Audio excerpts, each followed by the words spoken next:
Good afternoon and welcome to the Access tutorial. In this tutorial, we are going to create a database for a charter company that owns boats that chart two islands. So to begin, we're going to open up Access, which will look something like this, and we want to create a blank database. The first step is to create the tables. There's 4 different tables in this database to be created, but I'm going to go through creating 2 of them with you. We're going to start with boat ID. If you double click here, you can edit the text to say boat ID. Then you can go to the next field and you will make this text for the data type because this field is boat name. And then the last field in this table should be seating capacity, which you're going to want to be a number.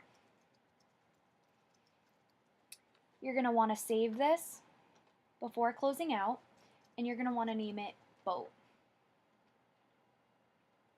Now you close this and we're going to create a second table. For this one, I'm going to create the island table, and I'm going to use design view to create this one. So let's name this table island. So here in field name, we're going to put island ID. And as you can see, the data type is automatically set to auto number, which basically just means there's going to be a number generated after you enter each record. Next, we're going to enter island name, which defaults to text, which you want to keep it that way. And lastly, island population. You're going to want to keep this as text, although you could put it as a number. There is a possibility of having a comma because the population will be incredibly large. So you might want to just keep this as text just in case. So we're going to save this before closing out. As you can see here, I've already created the other 2 tables for you, but I am going to show you the 2 tables that we did not do together in design view because I think it's important to note that you have the data types correctly. So for captain ID, we have auto number, and then captain last name, first name, street, city, state, zip, and phone. We want to keep those as text. The phone and zip code you're going to keep as text just in case there's a dash in any of them. And additionally, you're going to do the same for the social security number, and date of birth is obviously going to be date/time. I also had put in an input mask here for the phone number. An input mask is really just a pattern, so when you enter the numbers, it's in the correct formatting. So phone number. I'm also going to enter one for date and time, date of birth, and I'm going to do that as short date. And I'm also going to do this for social security number.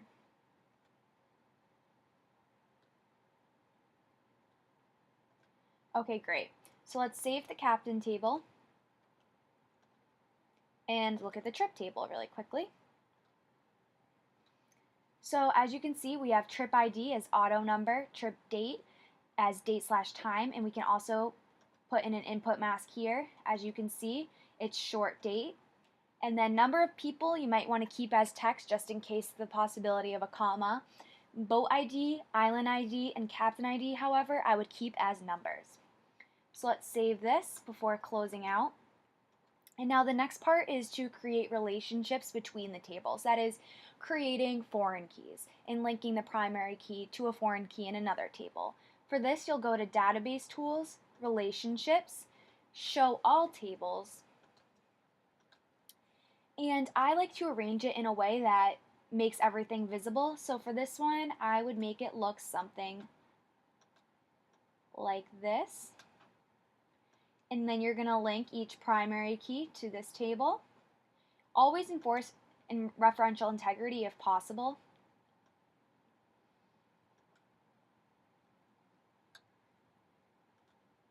And then the last one, captain ID.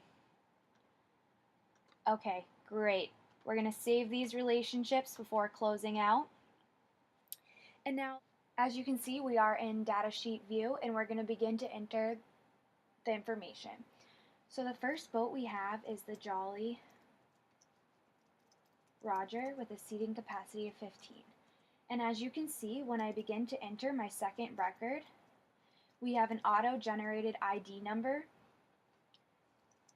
and again when I enter my third.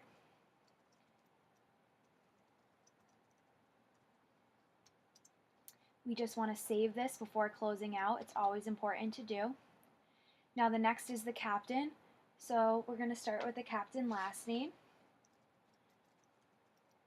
Bear with me while I enter this information.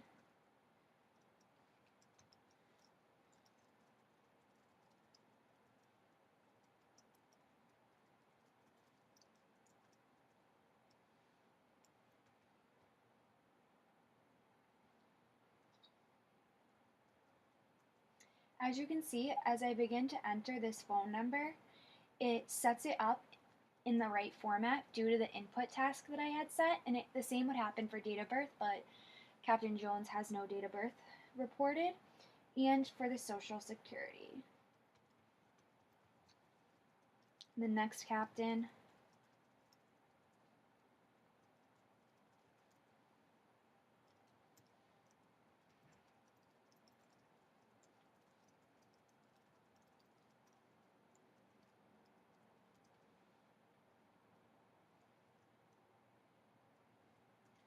Her phone number is formatted correctly as well. And she has a date of birth, so we'll begin to see this input task at work. And also with her social. Okay, we're gonna save this before closing out. And now we need to enter the island and trip data by using a form.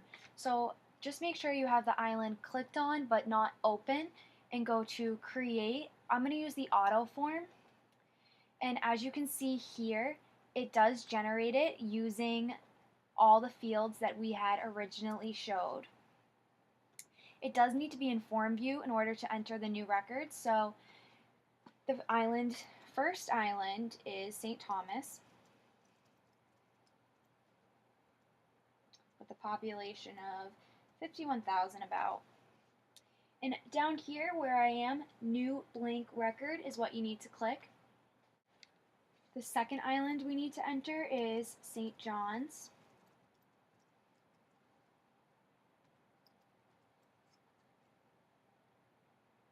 And the third and final island is Barbados.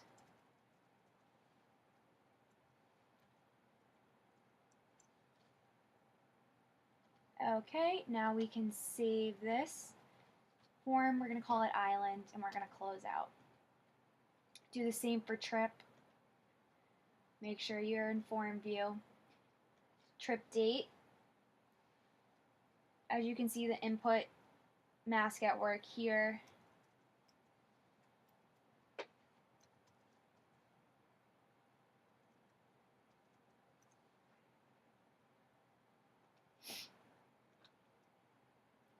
Again, trip date.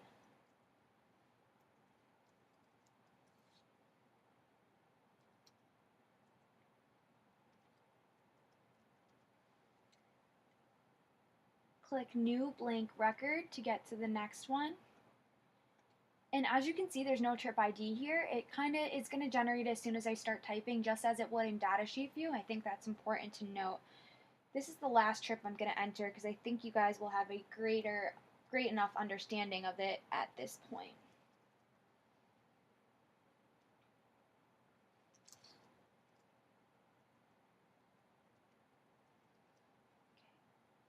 Again, new blank record. So we are going to save this and close out. So that's how you create and enter the data into tables. The next step is going to be to create a query. To do this, you're going to click Query Design, and we're going to do a simple query. So you need to pick the important information from the trip and the boat table. So from the trip table, we're going to need the trip date, the number of people, and the island ID. And then we're going to switch over to the boat table, and from there we're going to need the boat name and the seating capacity, as well as the boat ID. We are going to keep that, and for now we'll just call this number of seats left.